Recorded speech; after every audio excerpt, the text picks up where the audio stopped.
Welcome to our webinar titled Protecting Children from Sexual Abuse, Steps We Can Take. I am Dr. Susan Madsen, Founding Director of the Utah Women in Leadership Project, and I'm also the Karen Haight Huntsman, Endowed Professor of Leadership in the John M. Huntsman School of Business at Utah State University, and I'm the host and will be the moderator today. This event is hosted by the Utah Women in Leadership Project in support of A Bolder Way Forward. The mission of the UWLP is to strengthen the impact of Utah girls and women. We strengthen and serve Utah and its residents by first, producing relevant, trustworthy, and applicable research. Second, creating and gathering valuable resources. And third, we convene trainings and events like this that inform, inspire, and ignite growth and change for all Utahns. And again, we're hosting this webinar in support of the statewide initiative or movement, we call it, A Bolder Way Forward, with one of our 18 spokes, which are areas of focus, being child sexual abuse. Before we jump in, I want to thank our sponsors, the John M. Huntsman School of Business at Utah State University, SAPRIA, Maloof Foundation, Prevent Child Abuse Utah, Generation All, and Utah State University Extension. So first, I would like to introduce our panelists. And I think today I'm just going to go with one. I'm going to start with Jake, introduce Jake, and then ask you, Jake, the first question to just take a few minutes to talk about why you are so passionate about the work that you do that relates to the topic of child sexual abuse prevention. So Jake Neeley is representing the Maloof Foundation, a leading organization dedicated to confronting sexual exploitation. And with more than 12 years of experience in marketing and philanthropy, Jake leverages his expertise to create sustainable strategies that create lasting societal impact. He has educated thousands on the science of sex trafficking and has developed unique program opportunities for businesses and communities to join the fight. And he's passionate about making a difference. He enjoys working with survivor advocates and industry professionals and community leaders to drive impactful change through the foundation. And I love, Jake, that you had the recognition and was honored as one of the 40 under 40 awardees by Utah Business in 2022. You're still young, Jake. So I'll give you that question. Why are you so passionate about the work you do? Thank you. Thank you for hosting this webinar. This is an important topic. And obviously this month, as a community, as a state, even a nation, we really look to prevent child abuse. And it's obviously very important. We're all here for this reason. I'm here because I care about people. I care about our community, and my passion has developed and built over time, and especially as I've interacted with those who have experienced trauma with regard to sexual abuse, and the growth that I've seen in them experience, the change over time, and their resilience.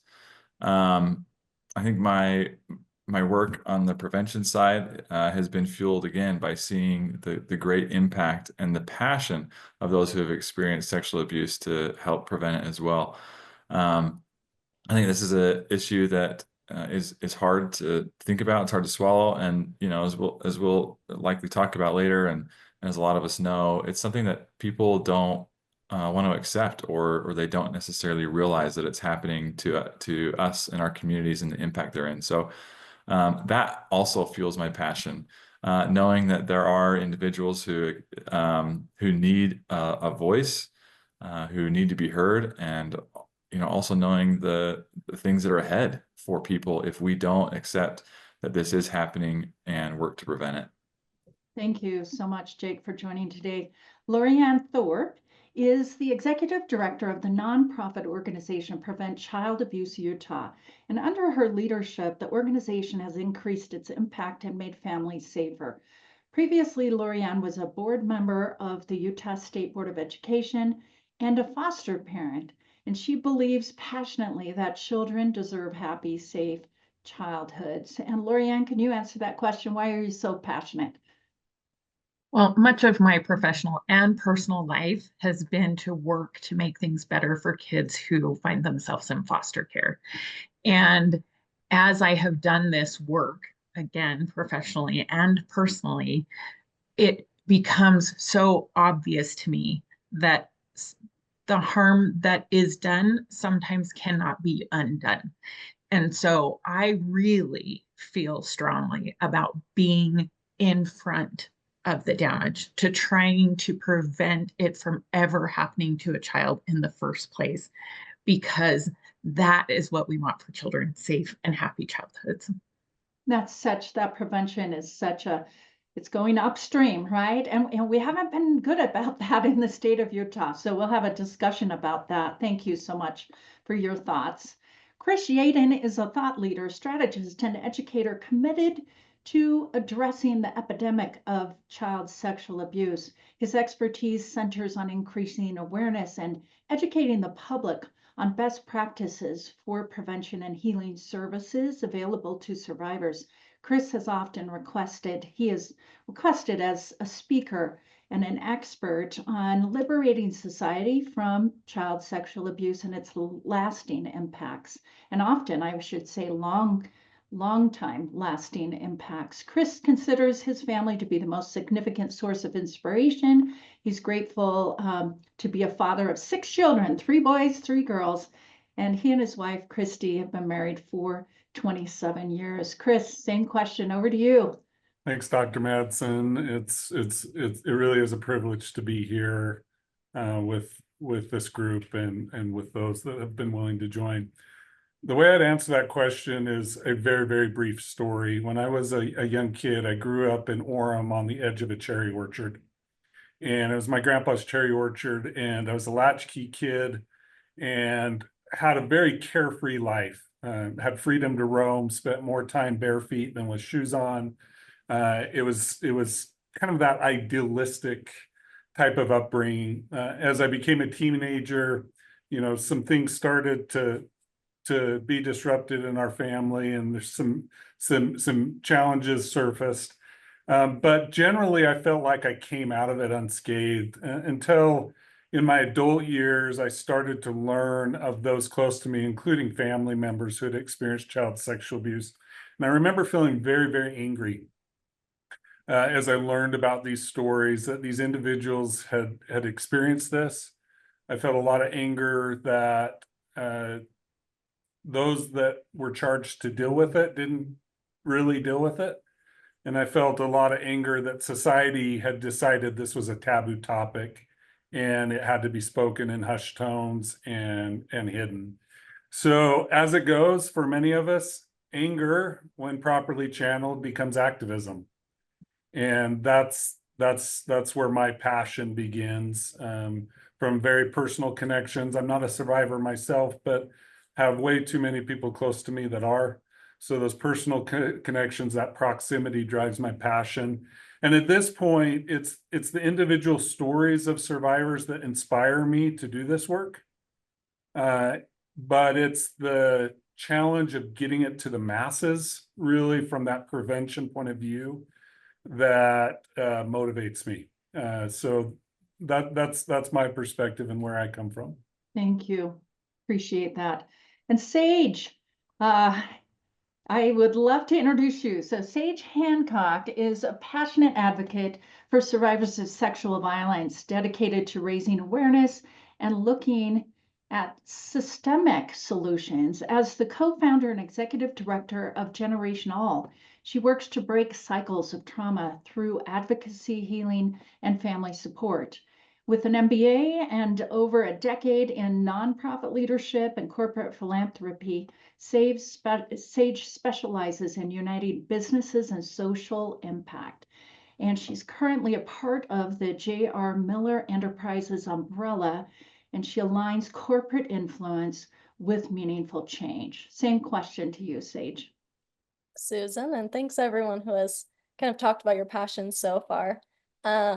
I had a friend a few years ago ask, she kind of prefaced by saying, I think everybody has something that they're drawn to, a cause that touches them in a different way. than other causes. And for me, it's been sexual violence. It's something that I feel like impacts our community at such a high level. And even when you look at parenthood, 1 in 3 women experience sexual violence throughout their lives. I know this is focused on children, but that stat really resonates with me, because if we focus on preventing this problem, we're also healing children and healing families as they grow up and kind of create their own families.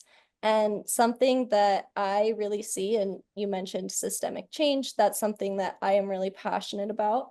20 years ago, we weren't at a point where we spoke openly about mental health. We weren't at a point where we spoke openly about doing therapy, taking antidepressants, and talking about maybe childhood trauma at an open, in like open environments in schools, colleges, workplaces.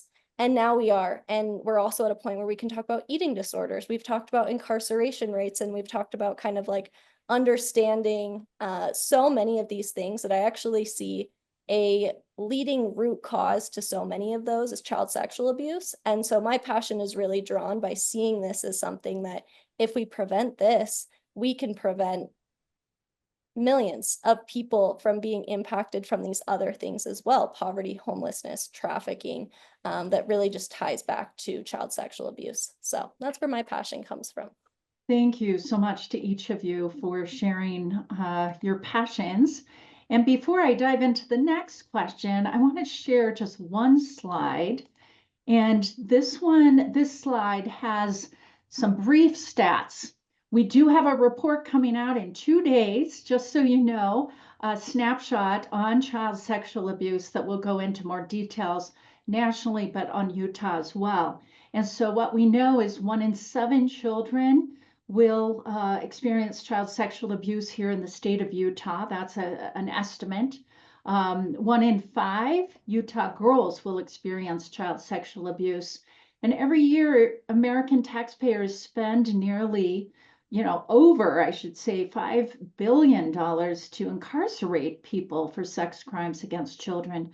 Most children will not disclose sexual abuse until adulthood, if they disclose at all.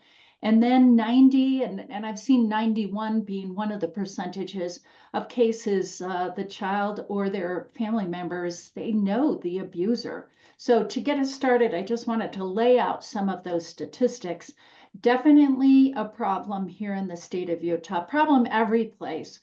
But in the state of Utah, it's even more serious of a problem as well. So let me dive in and have Jake and Laurieann both answer this specific questions. Jake, let's start with you. Share some of your thoughts when you hear the statistics and other statistics that you know around child sexual abuse in Utah and nationally. Just tell us some of the thoughts that come to your mind. Well, I think this loops into a little bit of that passion, of mine to really move things up and move things forward. When I look at the stats that are occurring, we must move, we must act, and the trauma that's brought on by child abuse has lasting implications. Sage just mentioned that, and it lasts well beyond. And obviously one of the stats is that children don't disclose, and the impact upon adults in our communities is huge. And so as a community and people, we all have impact among our circles of influence. And if you're listening, you know that there's those impacts are there. And so I feel like today is a choice point for all of us at varied levels. What are we going to do? And perhaps those things you're ready to do those. You're listening to this right now. There's great online resources with Supriya that are provided through their website. Prevent Child Abuse Utah. Of the panelists we have here have resources where we're trying to help kids in schools learn about what it does, and they're learning in incredible and very appropriate ways. So there are ways with which we can get involved. And so when I hear these statistics, my thoughts really move in this realm of action. And what are we going to do, and what can we do? And I know I'm speaking to a group of activists, people who have joined this, and the efforts that I've seen come about, especially in the state of Utah over the last couple of years, have been immense, and we're already seeing some of those necessary things begin to move, and that makes me happy on the happy side of the really difficult to swallow stats. Yeah, and one of the things I'm talking to people a lot about is everybody, every single person can be involved, even in small moments where you're mentioning something to someone you're talking to. That is advocacy. Laurieann, what thoughts come to your mind? Well, I don't think we have to try to persuade anyone on this webinar that child sexual abuse in the state of Utah is a problem. But I do think that there is broader work about awareness to be done outside of the folks in this webinar. And it's the people here who will be able to spread that message and sort of bring it to light. It can be, I think that it is difficult. It is hard. There's a lot of stigma around this. And I absolutely honor the people who are involved in these situations. It's their right to tell their stories how and when they would like to. And we can do better on awareness. We can do better to help people understand the prevalence and what an issue it is. And I think it's really important to say, like you have several times, Dr. Madsen, it is a solvable, preventable problem. There is no reason that we should be experiencing this in our state, and there is no reason to see it continue. We need to believe in that, and we need to work together toward it. I love your passion, Laurieann. That's awesome. Chris and Sage. So first, the statistics, of course, that I shared and that we all know are here, at least the 5 of us and many of the people that have joined, they're staggering. And I do think, and I know this actually because I speak and share these statistics, and all of you do too, I think these surprise people that are not in these conversations. But I doubt a lot of people truly understand the negative, long, lifelong lasting impacts of child sexual abuse. So Chris, first, I know you and your staff at Sapria work with individuals in your retreats and support groups and see the challenges these individuals have had to face decades after the abuse. So talk about these lasting negative impacts for a minute. I know it's a hard topic, but we need to talk about it. People need to understand. An interesting thing about the lasting impacts, and even the statement you just said that many people don't understand them, is actually many survivors themselves don't even see the lasting impacts. We've had approximately 17,000 survivors of child sexual abuse come through one of our programs. And one of the most common things we see amongst those survivors is them connect dots between their everyday life experiences that are hard for them and their child sexual abuse. And it's like a light bulb goes off when all of a sudden they can make sense of it. So we shouldn't be surprised if it's even hard for survivors to see it, that it's hard for society to see it. But fortunately, we have really good research to help us know what these impacts are. I'm going to spout off a few statistics, and I will, when I'm done talking, just put in the chat some links for the data heads that want to go learn more and dig in deeper, as well as a page to common symptoms that survivors experience. But here's a few of those statistics. Let's start with education. Youth who have been abused are 5 times more likely, are 40% less likely to graduate from high school. So think about that impact on education, even just high school, let alone secondary, college and university level education. Youth who have been abused are 5 times more likely to be hospitalized for a mental or physical health issue. So think about the healthcare impacts. 1 in 5 survivors of sexual abuse develop an alcohol or illicit drug dependency by age 30. That's about 10% higher than the population. 38% of survivors develop post-traumatic stress disorder. Most survivors experience post-traumatic stress symptoms, but 38% experience the devastating impacts of that diagnosed disorder and its impact on their day-to-day life. Two more. 66% of females who are experiencing incarceration report having been sexually abused as children. You know, a corollary stat like that, we can't draw causation, but when corollaries are that high, we've got to pay attention to them. Last one I'll share, and just kind of a little shout out to one you shared, and that's the economic impact.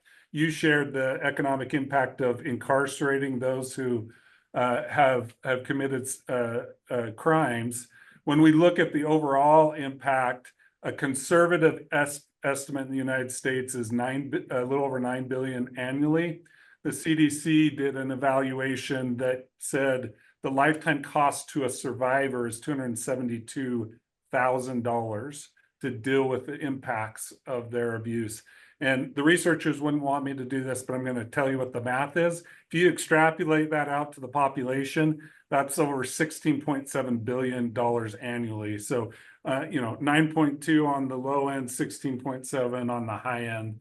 That's the economic impact. So, you know, we can shout out all these statistics, and we need to know what the statistics are and the research behind them. But at the end of the day, what's actually happening with survivors is their survival systems in their brain and their body become overactive, which then becomes maladaptive, meaning it's activated more often than we're designed. From an evolutionary biological perspective, it becomes more active than we're designed to withstand. And so when the stress responses become overactive, the impacts on the brain and the body start to take its toll. One researcher described it this way, and in describing child sexual abuse, said it's like a cost that continues to accumulate, and eventually it's going to present its bill, and that bill has to be paid. So when we look at all the symptoms, when we look at all these stats, the story behind it is these survivors are often living in fight, flight, or freeze mode perpetually in their lives. And even the thought of that should make those of us who don't experience it kind of tremble, like that is a horrific way to have to live. And survivors are resilient. They find a way through it. They're amazing in how they're resilient through it, but it does take its toll, and those are some of the impacts. Thank you so much. And Sage, you're last again. I've got you going in an order, but we'll get to you each time. And Sage, I know the comments that Chris has made really connect with the work you're doing, because you've seen that through the publication and what you're doing in terms of the Hometown Betrayal book. So you're in your work and with the publication of that book, you've seen many similar things, and particularly in challenges that actually last for generations. Thoughts? Yes, so many thoughts. First off, I think Chris, the way that he ended that is, I can't start better than that, of saying that survivors are incredibly resilient and they do what they can to survive despite really horrific situations being put upon them. And even things as little as, you know, having a boss yell at you or something like that, and where it can trigger something from your childhood that is really impactful. And so one of those, the things I think about in regards to like childhood sexual abuse, as it relates to Hometown Betrayal, is Hometown Betrayal is a book that we released. All proceeds are being donated, but it overviews a horrific rape of a woman from the time she was 13 to 15, a series of rapes that you then watch the impacts of what happens over the next 50 years of her life. She gets diagnosed with multiple sclerosis. She has children and grandchildren who see similar patterns. She gets really frustrated at herself that she can't control her anger. She ends up having a substance abuse disorder. So do her kids. And you really watch the life of this woman, who's one of the most incredibly talented in regards to school, in regards to running track, in regards to like just being the most lovable teenager, and how much it impacted her life despite having money and resources to pay for therapy in adulthood. like Laurieann mentioned, sometimes that damage cannot be undone. And I would say in regards to child sexual abuse, like I don't think there's a level of it that can never be done despite the kind of healing that takes place. In regards to the generations passing. Yeah, just Sage, real quick for listeners. This is a story of a woman that was raised in a small town here in the state of Utah. I just want to make that point. Thank you. And yeah, Dr. Madsen actually did like a review for it too. She's on the back of the book, and it's something that is really based here in Utah and trying to destigmatize and talk about this issue here in Utah, because it happens even in towns of 500 where there's, you know, these happy family units and happy communities. Thank you. And then in regards to generations, the average disclosure rate of sexual abuse, the average disclosure age is 52 years old.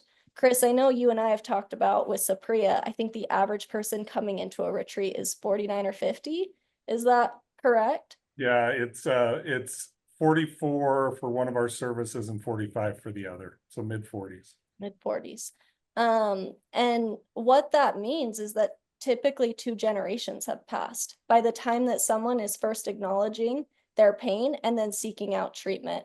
And so that really impacts not only their life, but also their children's life.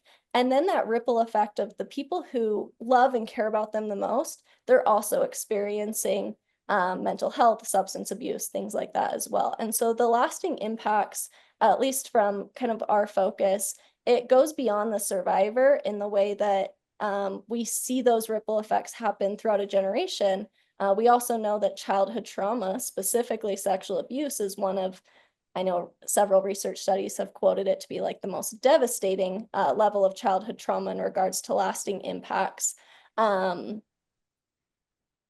Those impact you throughout your life. And if we're not treating it early on, we're watching generations pass, and we're watching kids be more susceptible to also experiencing sexual abuse, sexual assault, intimate partner violence later on as well. Thank you. And can you put a link to the book in the chat? Yes. Yeah, this is all, to me, you know, the word that all of you have heard me say over and over. To me, this is all unacceptable. It's just unacceptable that we have this issue, but that we are not doing more, all of us, to move it forward. And I think we're at a turning point here. So thanks for those comments, Sage. As we talk about these issues, we must talk about prevention. I know you're all passionate about the prevention piece. When we talk about child sexual abuse prevention, it's all kind of a heavy topic that people tend to shy away from.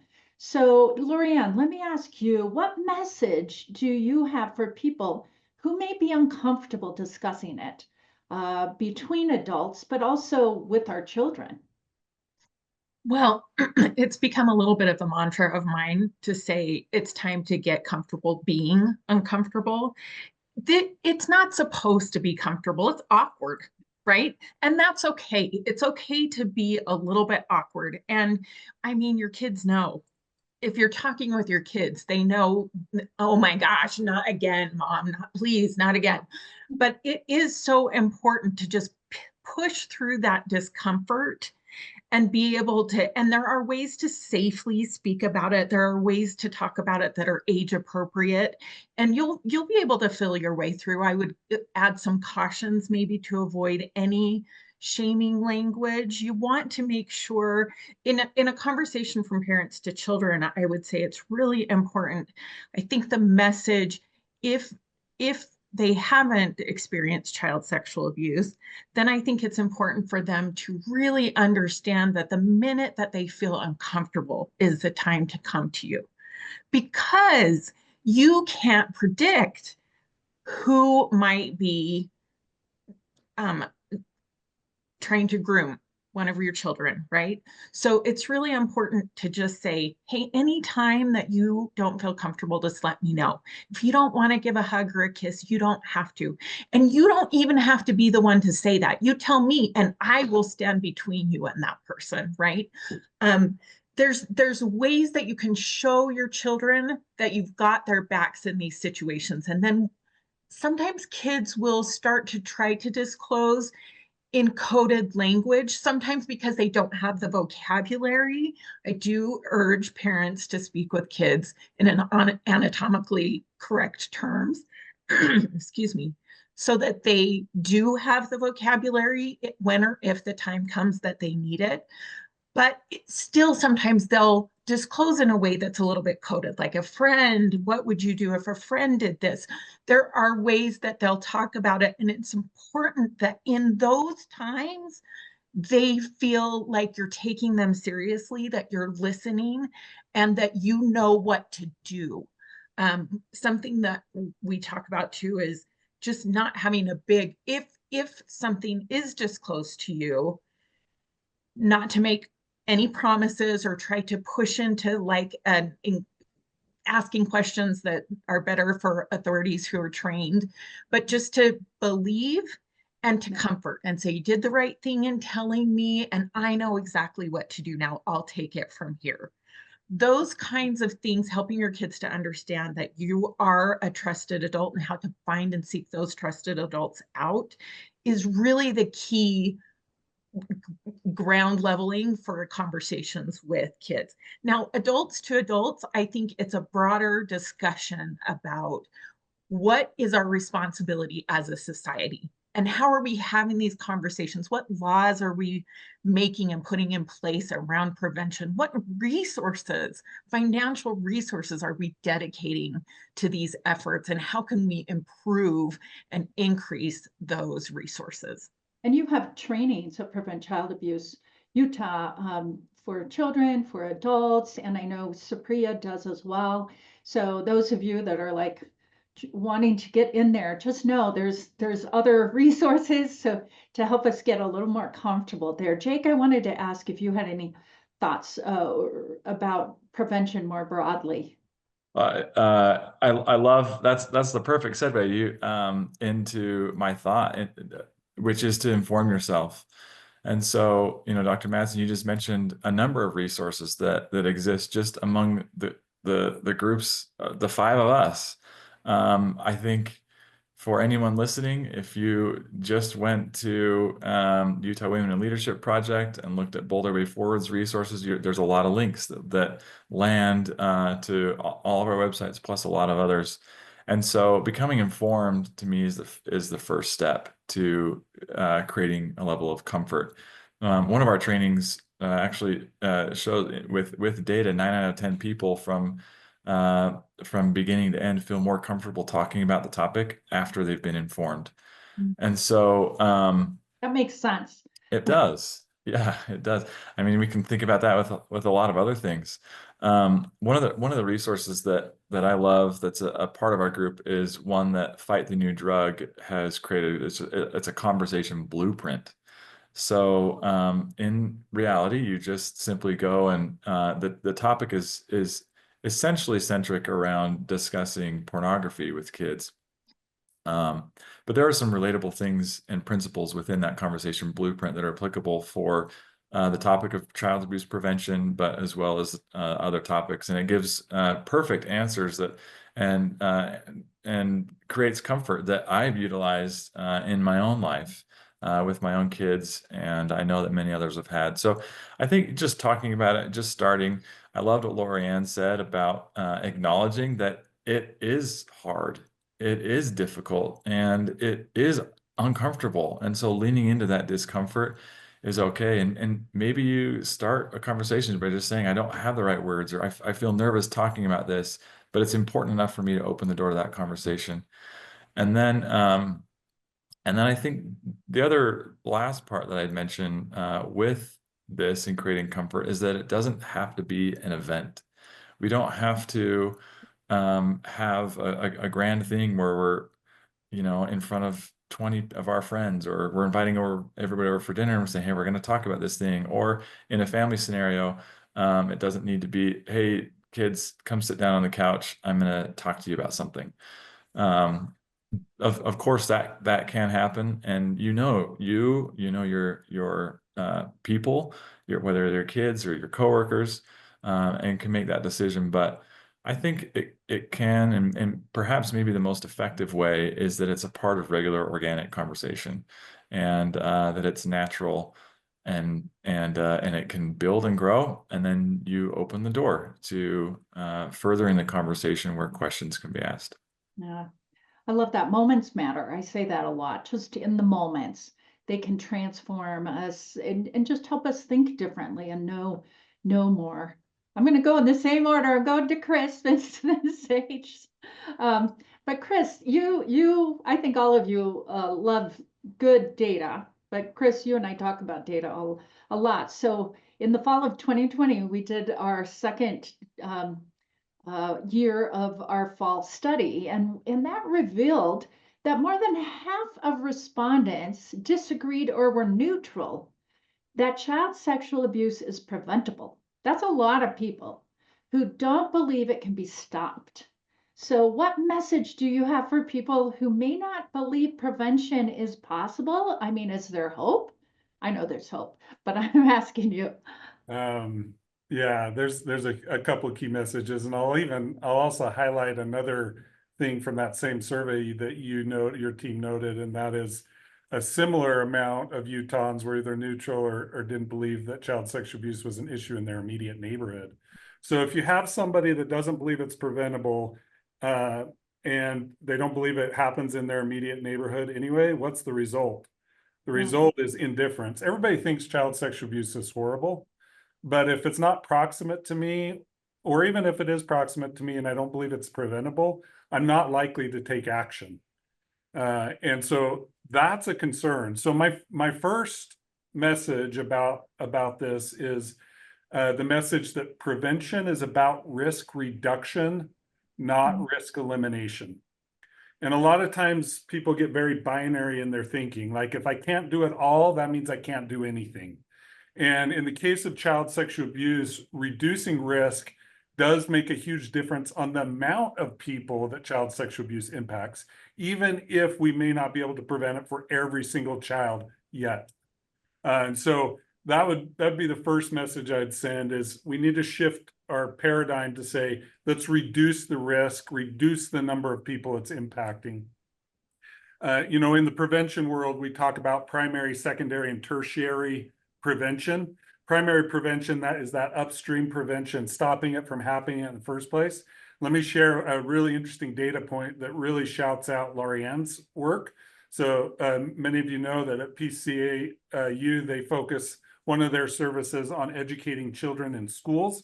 There's one research study that found that children who did not receive prevention education their growing up years report being sexually abused twice as much as those that did. So think about that one risk reduction piece that we have available to us through Prevent Child Abuse Utah. There's hope in that. You look at secondary prevention, which is that early intervention. We have our CJCs that are highly trained on how to help children who've experienced sexual abuse, not only report it and deal with it from a law enforcement standpoint, but get the resources they need to then deal with it. What we find in the research is when child sexual abuse does happen, we can reduce the rates that it continues to happen if we'll intervene early, if we'll choose not to look away. And we'll also reduce the likelihood of those long-term impacts that Sage and I talked about earlier. The third and last one, tertiary, this really gets to a lot of the work that Sage is focused on at Generation All. That's about breaking those generation cycles. So we know from research that a child whose mother was sexually abused is a little over 3 times more likely to be sexually abused. That's not because she's abusing them. It's because as she's dealing with the lasting impacts, it introduces risk factors into the life of that child. Maybe she's in and out of relationships because she's struggling with relationships. That increases the risk profile. Maybe she's coping through substance use. That increases the risk profile for that child. So when we help someone heal that has been through it, we have the ability to reduce the risk profile for those children. So there is so much hope in prevention if we'll focus on risk reduction, focus on the full spectrum, primary, secondary, and tertiary. Jake's resources are great for parent education on that upstream prevention. At Sapria, we do a lot of adult education as well. We have the resources. Oh, thank you, thank you, thank you. Sage, every time we've talked, you have talked about prevention as well and going upstream. And of course, I mean, if it's prevented, none of the lasting effect, all of that is dismissed, right? Because we prevented that, and that's the best case scenario. Thoughts? Yeah, I agree. The goal is, for children when they're trying to apply for college and they're trying to write an essay and be like, well, nothing traumatic happened to me. Like, that's the goal, right? Is that they live happy, healthy childhoods. And I see Chris really beautifully described prevention with primary, secondary, and tertiary. I believe that there's also, it's a cycle. And how can we break that cycle? So when it gets from tertiary back to primary, we've intervened. So children, the 3.6 times more likely, don't ever have to experience that. They have a happy, healthy childhood instead. Another stat that came to mind is that survivors of childhood sexual abuse without receiving proper treatment, only 17% have a secure attachment style. And so what does that look like for children who are growing up trying to, find love, trying to receive attention from other people? Going back to your question about prevention, I kind of want to talk about something that's maybe a little uncomfortable, actually, if that's okay. And I wasn't planning on talking about it. But in the beginning, you had these stats that, 1 in 7 kids in Utah are sexually abused before they turn 18. And 90% of the time, it's somebody in our own family or someone that we know really closely. So how many people do we know that are the perpetrators? And how many people care about this and are not having the difficult conversations with their kids that they grow up to be a perpetrator? We know that, date rape rates in colleges are incredibly high. What are we doing in our childhood, in our, parenting, growing up? So when these children go to college, they do not have a thought about pushing it too far with someone. I think that's a really uncomfortable subject that we don't talk about enough, is the perpetration rate. Something else I wanted to address is Sage, just real quick, what we know, and a man from the personal stories that have come to me, is that perpetrators can be 10-year-olds. Yep. Perpetrators can be 11, 15. You know what I'm talking about? I'm just putting that out there. They can be our children. And I actually, Chris, you might remember this stat more than I, or Laurieann. What is the percentage of child on child that is existing in Utah right now for child sexual abuse? I can share. Out of 7. Or national. I'll just give national. So those that are reported in childhood, it's about 1/3 of all incident rates. Dr. Finkelhor, who's kind of our premier researcher in the field out of the University of New Hampshire, has done studies with adults looking back, and it gets as high as just over 70% by the time adults report on it. We don't really know. There's lots of theories as to why it's 30% in childhood and goes all the way to 70% in adulthood, but it hasn't been researched well enough to definitively answer. Thank you. Thank you. And so that's something that I wanted to bring up as well, is with how common, child on child sexual abuse is, but also I think we as a culture in Utah, especially with abstinence only education, we're not super comfortable talking about sex.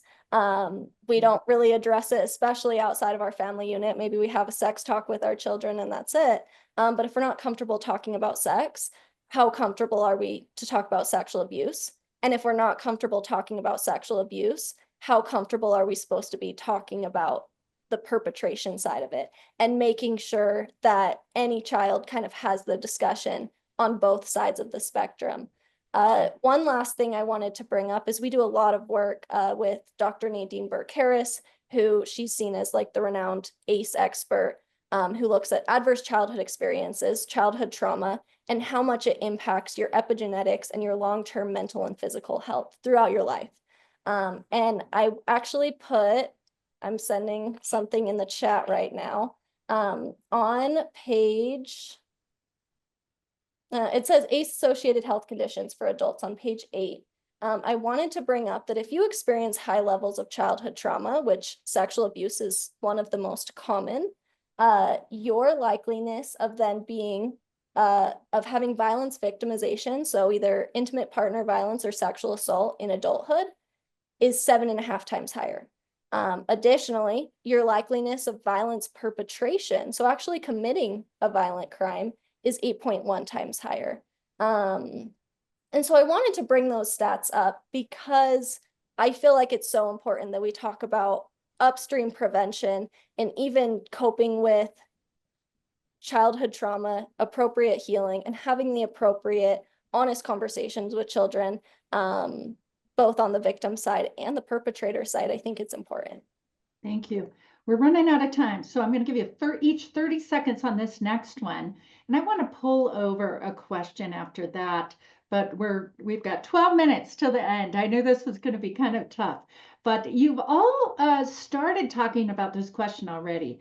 On the topic of resources specifically, you each work, for different organizations that educate and provide support for this prevention piece.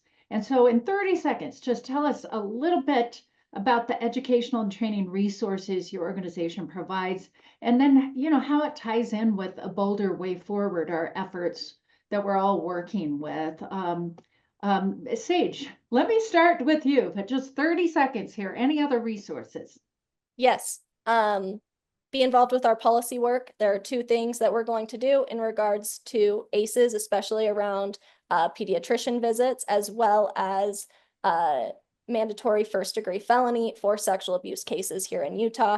Second, we're releasing end of this month what we call the Family Portal, which will be a solution to all survivor-focused organizations, starting with the state of Utah, on support for family members, a safe place that they can vent, ask questions, have support groups, and learn.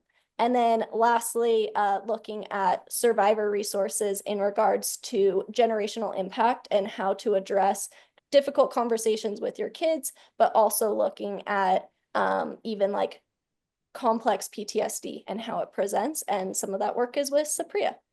Great. Laurieann. We're available anytime for any group to do in-person presentations. We do presentations in schools, so we'd love for you to contact your local school, your elementary, middle, and high schools. We do presentations there to talk to kids about all the different kinds of child abuse and what they can do. And then we also have many, many resources on our website, including our brand new released course that is for any adults working with youth. And if you go now, you can take the course for free, because while we're testing it to work out some of the bugs, it is available for free, but it won't be for long. So make sure you jump on there and participate in our Boundary Town. Thank you. Chris. Yeah, at Sapria, our resources focus in 3 areas. Our prevention resources focus on adult education. So we exclusively focus on helping adults reduce the risk for children, with a particular focus on parents. Second, we do healing services for adult female survivors of childhood sexual abuse. We have been piloting this last year, some men's programming, so watch for that in the future. It's been going well. And then third, we do issue awareness services. So a lot of public leadership work, speaking on the issue, helping raise awareness around the issue. In terms of your question about bolder way forward, at the end of the day, when we look at outcomes for girls and women, violence deteriorates those outcomes, and reducing violence improves those outcomes. And so child sexual abuse is one of those areas within that violence parameter. That's the short connection I would make. And one easy way to get links to all your organizations is the link I put in the chat a little bit earlier. The Spoke page in the Bolder Way Forward has many links and can get over as well. And then we'll send out a follow-up email to everybody that signed up for this with the resources we're talking about. And Jake. Yeah, thank you. There's a lot of really good resources here that would take everyone a year to get through all of them. So I'll focus on one in particular. I mentioned a couple others, but if I hope everyone will download our Raise app. It's a downloadable app on any smart device, or you can do it on your computer. That's at joinraise.com to learn more about it, and then the links to the app. Of course, you can download them from any app store. Raise focuses on 5 areas and its connection to Boulder Way Forward is really begins with parent-child connection, and then we talk about screen time balance, inappropriate content, cyberbullying, and prevention from online predators. Each is done through what we call a journey, but it's really a course that not only gives education, but has actionable things to do with your kids. So for example, with screen time balance, one of the actions is to watch something with your kids to get more involved, to help them with that. So that's one I hope everyone checks out. And then, of course, I mentioned the conversation blueprint with our partner organization, Fight the New Drug. The Elizabeth Smart Foundation has an amazing resource to help build resilience through physical course that on self-defense.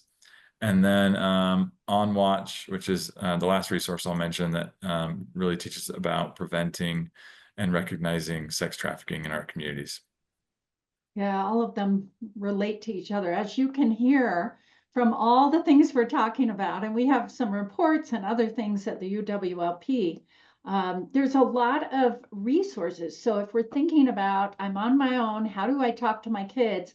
You're not on your own. There's so many good resources from the groups that we've talked about, your organizations, but also the Spoke has other partners as well. The Utah Children's Justice Center. We don't have time to give the background for all of these, but actually, if you go to the Spoke page, you can click on the logos of these partners. Voices for Utah Children, the Policy Project has done some legislation, Family Haven, more, right, to get other resources. We're trying to bring those together in a way that Boulder Way Forward is the whole is greater than the sum of the parts. So, and I love that you all work so well with each other and you're not overlapping too much. I mean, you know what each of you are doing in your organizations, and we have so many people to serve as well, right? So we're almost out of time, but does someone have a quick thought? There was a question. Some of the questions we've already answered through my questions already, but there was one about, how life milestones like marriage or having a child resurface the victim's trauma. Just in a minute, can someone talk about that? Who would like to talk about that? Chris, can you and I tackle that? Because we've Yeah. talked a lot about this. Yeah. Just very, very quickly, though. Why don't you do it, Sage? I think I've been able to say enough today. So something that I think we see is really common with high levels of childhood sexual abuse is that complex PTSD and our mind's kind of incredible resilience of blocking things out that to survive. We notice that PTSD truly kind of comes out during these moments of really high stress or high milestones. So for example, if you were sexually abused at 5, and then you have a child who turns 5, that might be a really freaking hard year for you. You might be dealing with something, whether you are cognizantly aware of why you're feeling that way, or you're just having fight, flight, or freeze symptoms kind of on and off throughout that year, maybe during birthday parties or going to school or something like that, that really hits you differently. Something that we really recommend is obviously professional support. I think that's where Sapria comes in really incredibly at looking at how we can treat PTSD specifically. I know that there are treatments like EMDR that have been really helpful, but also looking at kind of your body's natural way of how do I understand maybe cortisol releases and my body doing things that I don't fully understand inside me. So doing things and prioritizing things like nutrition, exercise, yoga has been scientifically proven to be really helpful, time in nature, relationships with those who love you, things like that. Thank you. Thank you. I know you're talking I fast. was talking really There's fast, sorry. so much we could talk about.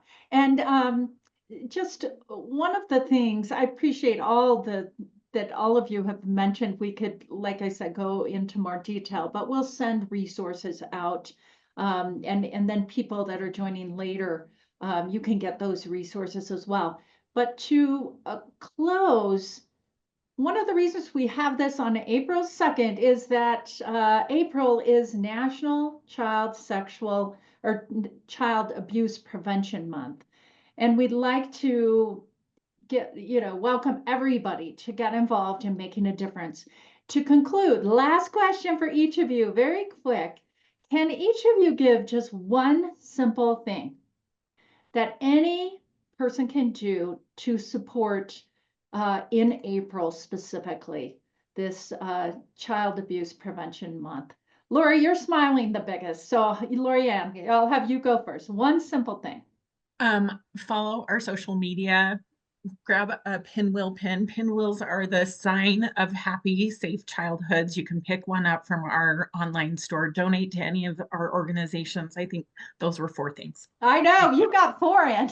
So Chris, one thing. Have a conversation with someone in your immediate community.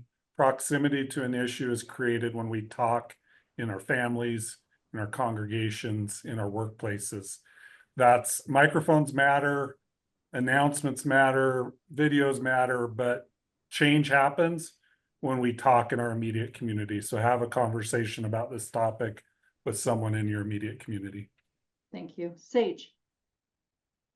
Commit to learning about adverse childhood experiences, ACE scores, and how much it might impact you, your family, and your children.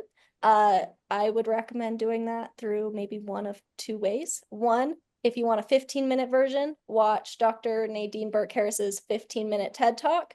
2, if you're in person, come April 22nd. She's speaking here in Utah. It's public and free.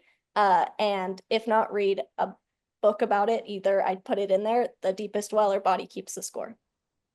Thank you. And someone in the chat said Friday is Wear Blue Day.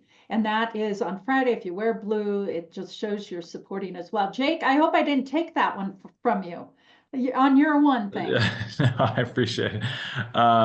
Some of my thoughts have already been said. And so I just want to say this one thing. Give yourself a pat on the back, a hug, say some kind of affirmation to yourself for joining today's webinar. Give yourself credit for your effort to make a difference in the world, because you are. So I hope that's an easy one that everyone can do right now, in addition to other things that have been shared. Thanks so much to each of you. I appreciate your time today and your passion and your advice and just all the thoughts that you've shared today to each of our panelists. And thank you to everyone that has joined us today to listen in.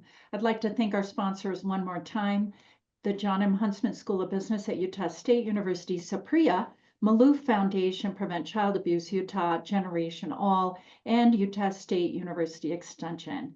So thanks again for joining, and have a wonderful rest of your day.